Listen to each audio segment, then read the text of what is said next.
geez, do you think the U.S. government could maybe be taking possession of 100 million ounces of silver? I don't know. Sure seems that way to me. Ask yourself who stood for delivery for 38 million ounces in the last week on Comex, and who stood for delivery for almost 70 million ounces last month. And is it the federal government? Is it Tesla, Samsung? We already heard how Samsung's gone to Mexico and dealt directly with the mine by buying Dorian concentrate. And they're doing it now by standing for delivery, which is a completely legal thing to do. And when you have exchanges that rehypothecate, in other words, sell the same contract over and over and over again, creating tons of volume and extra cash and the ability to, in essence, fleece the market because no one stands for delivery. It's like Bernie Madoff. Everyone was happy with Bernie making big monthly checks until they said, but we want our principal back. How China is going directly to Mexico, the number one producer, China's two, and to Peru, the number three producer, and buying all their pre-refined silver in the form of Dorian concentrate, paying double what the West will, shipping it back to China. Stop everything for a moment, because what's happening in the silver and gold markets right now is not normal, and it's not being explained honestly. Prices are rising, yes. But the real story isn't price. It's who is quietly taking physical delivery, and why that should matter deeply to every investor watching this unfold. Andy Schectman has been warning for years that when the smartest money stops trading paper and starts taking possession, the market is already changing. Make sure you're subscribed, stay focused, and listen closely, because once you understand what's happening beneath the surface, you'll never look at gold and silver the same way again. Now, let's break down the signal most people are missing.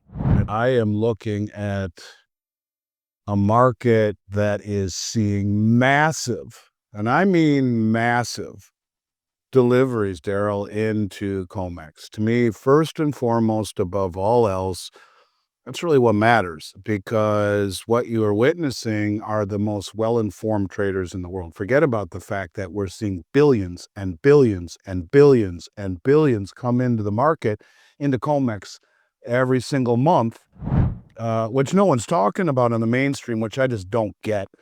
But the people at that level who have that kind of wealth, they're also connected to the information.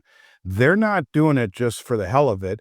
These people are at the highest level of government, at the highest level of finance and of influence. And when we see what amounts to literally billions every single month coming in, to me, that signals not only that the metal itself is probably worth more than the money being, used to purchase it, but it also signals to me that it is of physical delivery that is, I guess you could say, there's a fight going on over real delivery demand over paper promises. And I'll give you an example of what I mean.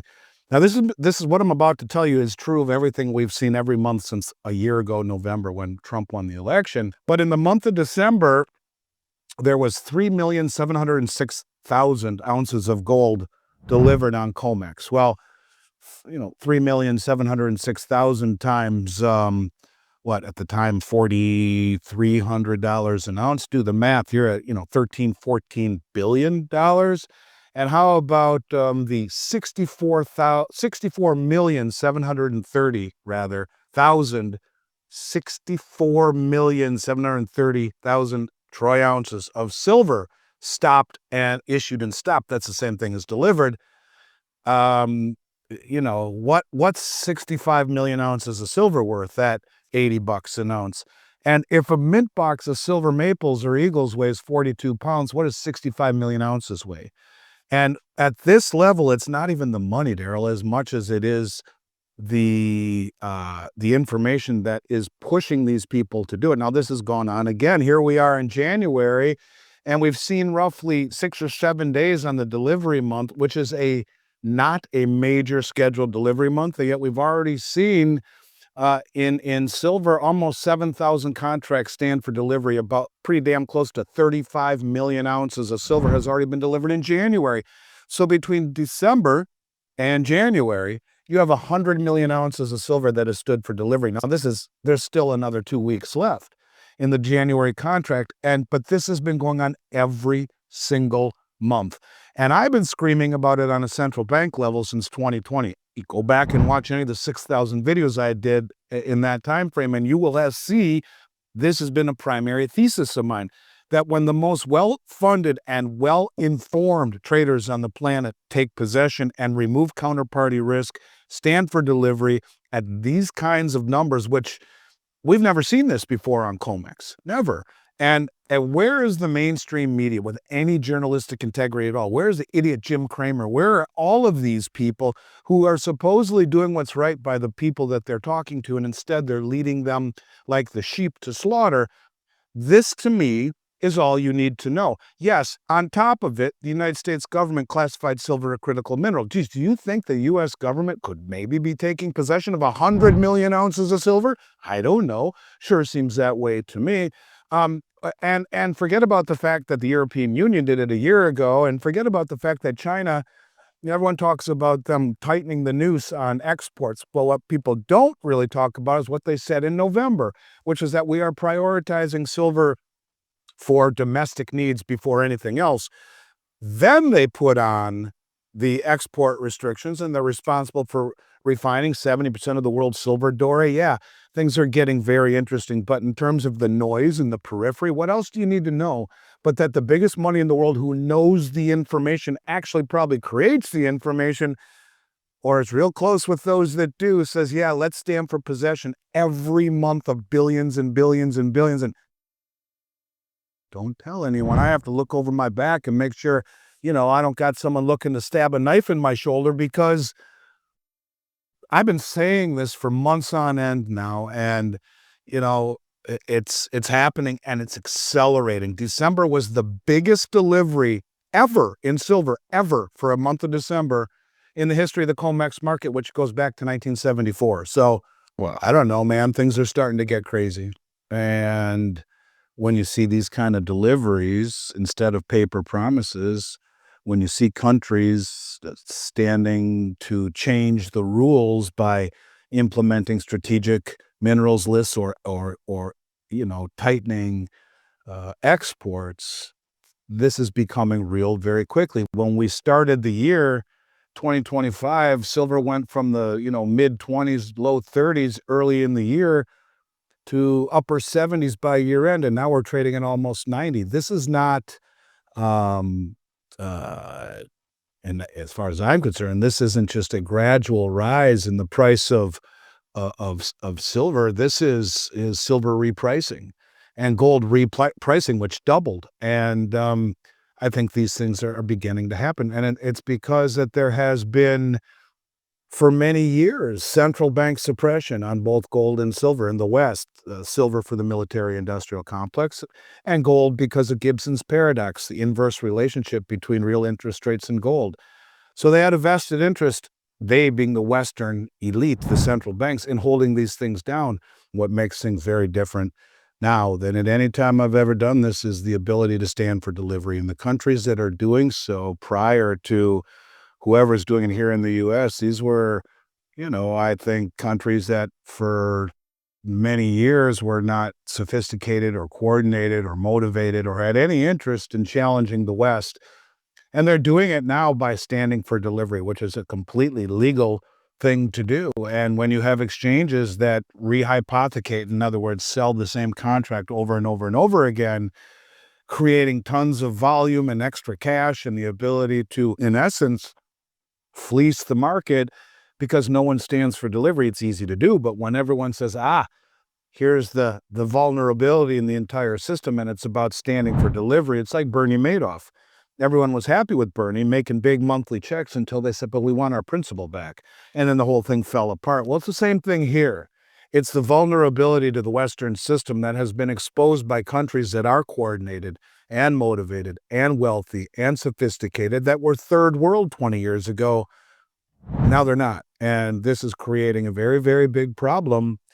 Anyone foolish enough to be naked short in this market, I think, deserves what they get. The most important signal in the silver market today is not price, it's delivery. Over the last 2 months, more than 100 million ounces of silver have stood for delivery on the Comex exchange. That level of physical demand is highly abnormal. Futures markets are built for leverage, hedging, and paper settlement, not for massive amounts of metal to be removed from the system. When delivery replaces rollovers at this scale, it signals stress beneath the surface. Andy Schectman has been very clear about why this matters. Comex functions through rehypothecation, meaning the same ounce of silver can be sold multiple times on paper. This structure works only as long as participants don't demand the metal itself. Once large players stand for delivery, the illusion of deep liquidity begins to crack. And that's exactly what we're seeing now. In just 1 week, nearly 38 million ounces of silver stood for delivery. The prior month saw almost 70 million ounces. January, normally a non-major delivery month, has already seen roughly 35 million ounces delivered, with time still left on the contract. This is not retail speculation. This is procurement. Retail investors don't have the capital or infrastructure to move at this scale. Hedge funds usually prefer leverage, not storage. What this behavior points to are institutions, corporations, sovereign entities, and government-connected players removing counterparty risk and securing physical metal. At the same time, governments are changing policy. Silver has been designated a critical mineral by the United States, following similar action by the European Union. Historically, such designations are followed by stockpiling and domestic prioritization. China has already tightened exports and prioritized silver for internal use. China's actions are especially telling. Instead of relying on Western exchanges, China is going directly to producers like Mexico and Peru, purchasing silver in the form of doré and concentrate before it reaches open markets, often paying more because availability matters more than price. Corporations are responding the same way, bypassing exchanges and securing supply directly from mines. That's not speculation. It's fear of future shortages. Those shortages are real. The silver market has now experienced 6 consecutive years of structural supply deficits. About 800 million ounces are mined annually, yet only 18% comes from primary silver mines. The rest is byproduct supply, which cannot scale quickly. Much of silver is also consumed permanently in industrial and military uses and never recycled. Geologically, silver is mined at roughly 7 ounces for every 1 ounce of gold, yet it has been priced for years at ratios far above that. As physical delivery replaces paper promises, price eventually must reflect reality.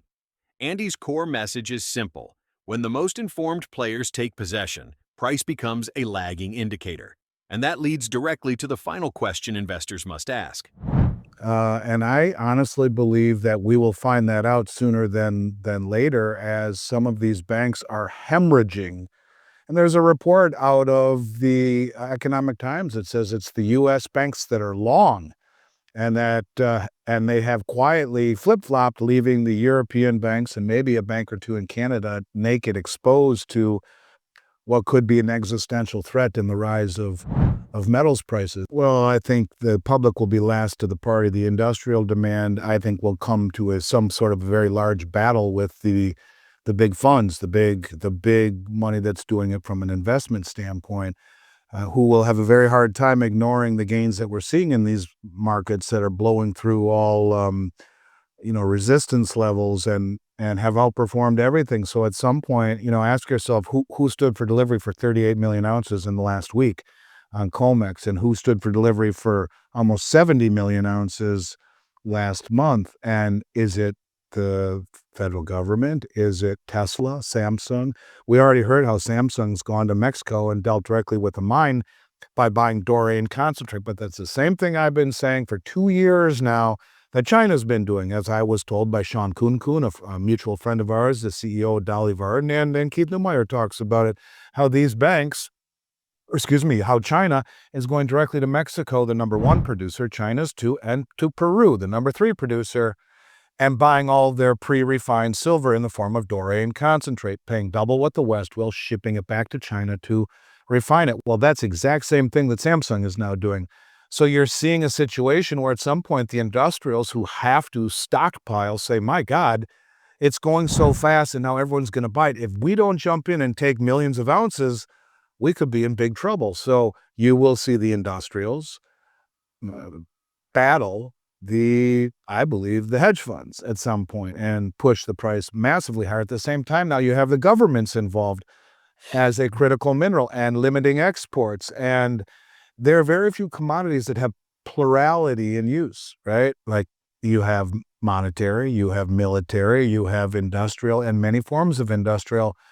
And you have all the players in that game that are all saying, well, geez, I need it. And now you have the US government amongst the European Union and now China, the real big boys and girls in the room who are saying, but we need it too. And so between the industrials, the governments, the investors, and then the retail investors who will get the scraps into a depleting pool of availability where we're now 6 years in a row in a structural imbalance between supply and demand.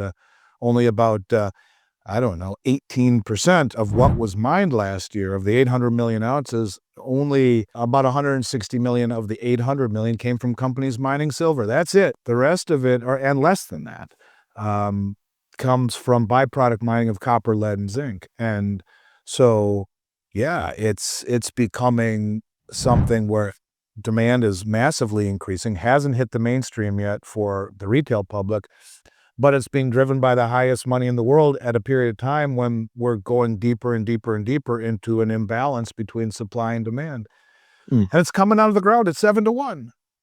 In other words, 7 ounces of silver for every 1 ounce of gold, yet it's still priced at upper 50s, 56-to-1, but it was at 120-to-1 in March of 2020. It was at 85 or 90-to-1 most of the last several years. So it's beginning to move back towards not only its historical ratio, and everything always does regress to the mean, regress to the average. How low does it go? Don't know. But if you told me that it would, would regress into 30-ish-to-1 or 20-ish-to-1, I mean, that's totally logical and still many times higher than it's being pulled out of the ground at and depleting, disappearing. So you look at all the silver used in military applications and industrial applications, and the military applications have blown up, and the industrial applications, because such a small amount is used, most of it doesn't get recycled. It's in landfills. So it's depleting, it's disappearing, it has multiple uses, and now being challenged by sovereign nations. It's, I think, the buy of a generation. The dollar that we think is a good store of value is more like a melting ice cube. And what gold and silver are amazing stores of value. I can show you some numbers very easily. But we're first of all, we're told that the dollar was only down 9 or 10% against the dollar index, but that's a very poor measurement because of Triffin's dilemma, which says that countries will always need, you'll run a trade imbalance always if you're the world reserve currency, because countries need to sell their currency to buy ours in the open market. We don't provide them enough dollars through trade alone. They're constantly devaluing their currency against ours. So we're measuring the value of our currency against a basket of crappy currencies that continually devalue against ours. It's a poor measuring stick. Look at gold and silver, and you'll see that the dollar was down 150% against silver and 75 or 80 against gold. But I'm going to give you a good analogy or a good example of what I was talking about. So I'm just going to use my phone here. I'm going to put my glasses on so I can see. Maybe jot these numbers down for me, Daryl. I got you. So here is the average house price in 2025. The average house price in 2025 is $530,000, okay? The average house price in 2005, 20 years ago, was $232,500. And then if you look at what was the average gold price in 2005, write this down, $445 an ounce. And today, price of gold is what? $4,600. So, okay, let's do the math. So, what was the average price of a house in 2005? I was at 232,000. And what was gold? For what? 445. All right, so 232 divided by 445 is 521 ounces. So 20 years ago, you're saying to your wife, should we spend the 520 ounces that my grandfather left us and we'll have no debt? We can buy this house outright. it doesn't pay any interest, or I guess we could stick it under our mattress and earn nothing but dust for 25 years if that's what we really want to do. The mortgage will almost be over by then. We'll own the house free and clear, and hopefully gold goes higher. And you guys decide, yeah, let's do it. So we look at the price of a house today, which has almost doubled in dollar terms. Is that correct? Yeah, we're at about 535K. So it's doubled, 232 to your, so great. You doubled your money and you got your gold. Sounds good, right?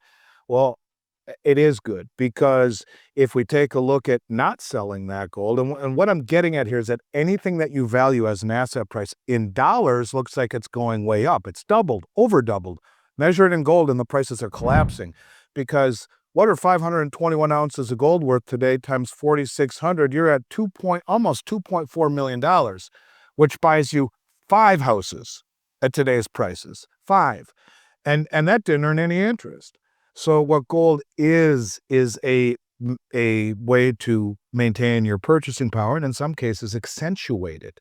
You can take any asset you can think of and do this with. Go back to 1971, and you'll even see, since we left the gold standard, that all asset prices are deflating against gold and massively inflating against a falling dollar. So in other words, gold didn't go higher, the dollar just keeps falling. And that's built into the system, and it's accelerating. So yes, you own gold not to become wealthy, but because it is wealth that has outlasted 2 world wars and German hyperinflation and the Great Depression and every pandemic and everything. Mentioned cumulatively 700 times or more in the Bible, and here we are 6,000 years later, and what do you know? Things have come they have come full circle, and the most well-informed traders in the world are rushing to accumulate it and repatriate it and take possession of it quietly, that no one really sees. This isn't hype. This isn't a normal rally. And this isn't retail-driven speculation. This is a shift from paper promises to physical reality. When institutions and governments quietly remove real metal while the public remains distracted, the outcome is never gradual. If this helped you understand what's really happening, subscribe now so you don't miss what comes next. Now tell me in the comments, if the biggest players are taking physical silver off the market right now, what do you think will be left when everyone else finally notices?